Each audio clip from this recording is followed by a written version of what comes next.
you made a point about the plan of NINAS, because yes.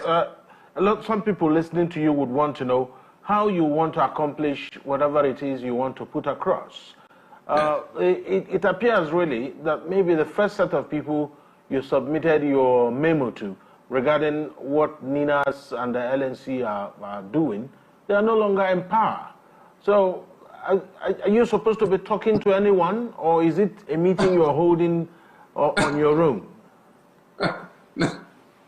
Far from it. And let those who want to satisfy themselves with evidence go to Google or wherever they can search constitutional force majeure. On the 16th of December in 2020, these nationalities, because we've been organizing since 1999. You saw when Pronaco happened. It wasn't Tony Nade and his fellow drunkards that gathered. It was a meeting that lasted 2 years of the nationalities. Yoruba came as Yoruba, Ijo came as Ijo, however they nominated themselves to be able to come. But if a Nohoro is leading something, and Ojukwu is in that thing, and Wole Soyinka from the Yoruba flank is in that thing, and all of the 164 ethnic delegations that sat in Lagos, Port Harcourt, Enugu, Jos, Kano, with foreign governments sending observer mission, US sent observer mission, European Union sent observer mission, all the groups that were carrying arms against Nigeria at the time, the Niger Delta Volunteer Force of Asari, Ghana Dams and his OPC, we persuaded them to put their guns aside. That is a discussion that can yield. We know what the problems are. We know what we all want. We only need to put it in an orderly form to come to an agreement.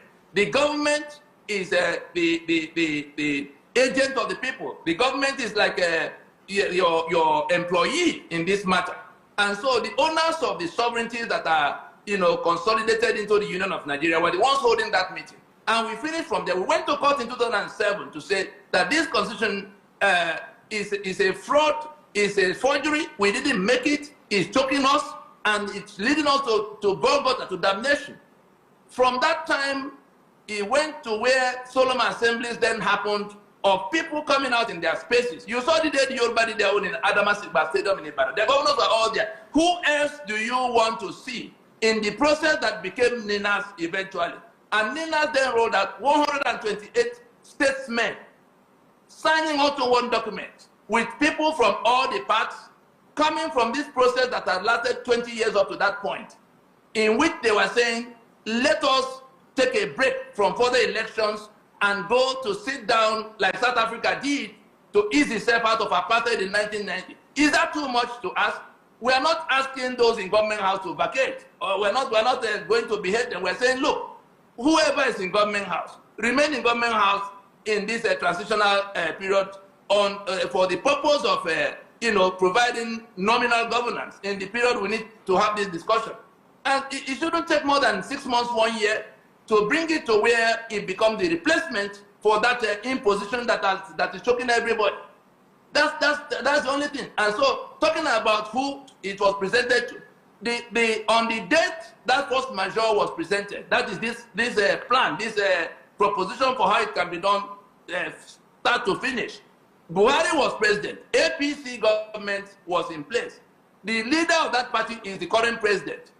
That current president, Bola Tinubu, he became governor of Lagos from our fold in Nadeko.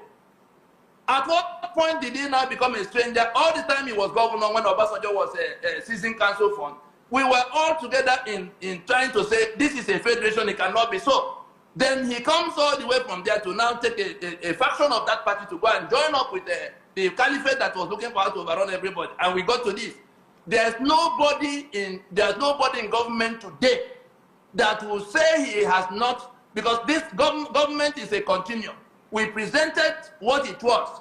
It is still printed as it is in Guardian newspaper of January 20th, 2021, 4 full pages, signed by 128 statesmen, including people who have been service chiefs, governors, a former vice president of the country. All of us saying, look, we have a problem. Let us acknowledge the problem for what it is, the constitution, the unitary constitutional arrangement. Let us commit to solving the problem, total decommissioning of that instrument. Let us stop the journey to election that is mandated by that constitution so that we can deal with it sooner than later. Let us now acknowledge that and accept that it is the owners of the sovereignty that will have to come to decide this matter, not the National Assembly that's a product of that constitution. And then let us put a time frame to it by making an announcement.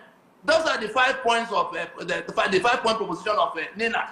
Why is it impossible for those who are swearing to defend that, who are pointing guns at us, who now see that the country is bleeding to death? The citizens are running in all kinds of directions. See them all over the world. From what are they running? That they are prepared to die in the desert, swim and die in the Mediterranean. Young people with no future. Yet billions and trillions are being shared every month. But it is that constitution that mandates the people to everything people in government are doing today. That constitution mandates, including the corruption, including the impunity, including the insecurity. If you want to solve insecurity, let those who live in that insecurity be part of organizing their security. Let us see who will come to overrun them. But you say no. I don't have electricity. I can generate electricity. You use that constitution to lock it down. I can do my road. You say no, it's federal road. They will mine. I can organize my elections and select the best amongst our people to govern us. You say INEC. And look at the kind of lunatics they process for us every day.